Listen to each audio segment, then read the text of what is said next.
December 2015, Matheran, India. At a remote forest resort hidden deep in the mountains outside Mumbai, something terrifying happened to a hotel employee during the night shift. Matheran is different from almost every tourist town in India. Cars aren't allowed inside. Visitors either walk through forest trails, ride horses along narrow dirt paths, or leave their vehicles parked at the bottom of the hill before entering the town. And at night, the entire place becomes unbelievably quiet. No traffic, no engines, no city noise, just cold fog drifting through the trees, distant animal sounds somewhere in the forest, and darkness stretching endlessly between old colonial resorts. According to locals, there are certain paths in Matheran nobody uses after midnight. A hotel management trainee named Sanjay had recently started working at the resort alongside his childhood best friend. The property was massive. Long stone pathways connected isolated guest rooms, staff quarters, storage buildings, and open clearings near the forest edge. And once the tourists went to sleep, the resort became eerily silent. One night around 12:30 a.m., Sanjay and his friend were sitting outside the resort kitchen drinking coffee after finishing their shift. The air was freezing cold. Fog rolled slowly across the pathways under the dim yellow lights. Nearby, another employee named Mahesh was inside a storage room finishing inventory work alone. Everything felt normal, until suddenly, Mahesh came sprinting out of the darkness, so fast he nearly slipped on the wet stone pathway. His face looked pale under the kitchen lights, like all the blood had drained from it. He was sweating heavily, breathing hard, and he kept looking behind him toward the dark trail leading around the backside of the resort. Sanjay immediately stood up. "Mahesh, what happened?"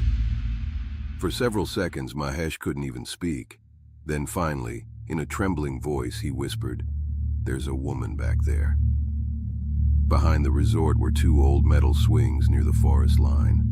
The area was usually empty at night, but according to Mahesh, a woman wearing a green sari was sitting on one of the swings, swinging slowly, back and forth,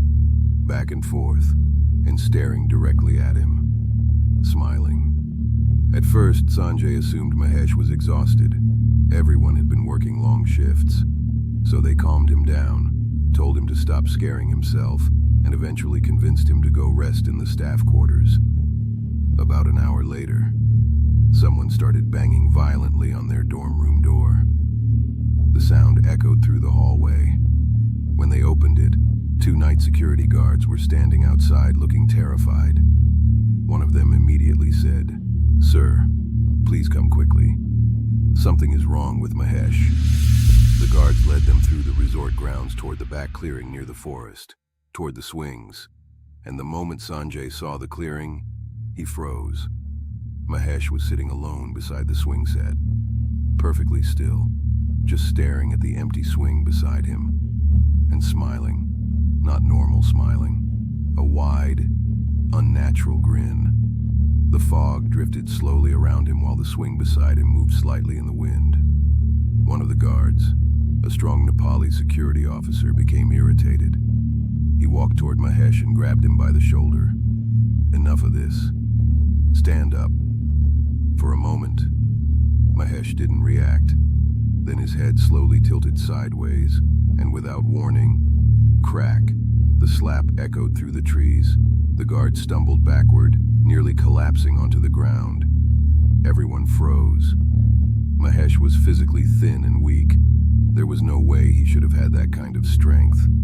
Then slowly, Mahesh turned toward them, still smiling, and without saying a single word, he walked directly into the darkness behind the resort. The guards refused to follow him. The next morning, Mahesh behaved as if nothing had happened, but something about him felt wrong. He barely spoke. His face looked empty, and every now and then, people caught him quietly smiling to himself for no reason. Then things started getting worse.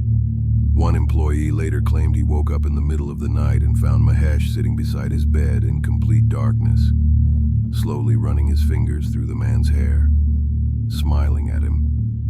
Nobody slept properly after that, but the incident that terrified the entire staff happened 2 nights later. Around 3:30 a.m., several security guards returned to the staff accommodation building after patrol duty. The moment they entered the room, they stopped. Mahesh was sitting upright on his metal cot, watching them, smiling, and the bed beneath him was shaking violently on its own, not lightly vibrating, violently shaking against the floor. The metal frame rattled loudly through the room. The guards immediately backed out into the hallway. Nobody wanted to enter again. By morning, rumors had spread across the entire resort. At that point, everyone knew this was no longer normal. The next afternoon, an older electrical contractor arrived at the property for maintenance work. Quiet man, calm, soft-spoken. While repairing equipment near the kitchen, he overheard employees discussing Mahesh. And the moment they mentioned the swings behind the resort, his expression changed. He became completely serious. Then he asked only one question. Where exactly did this begin? When they told him about the woman near the swings, the old man slowly nodded, like he already understood.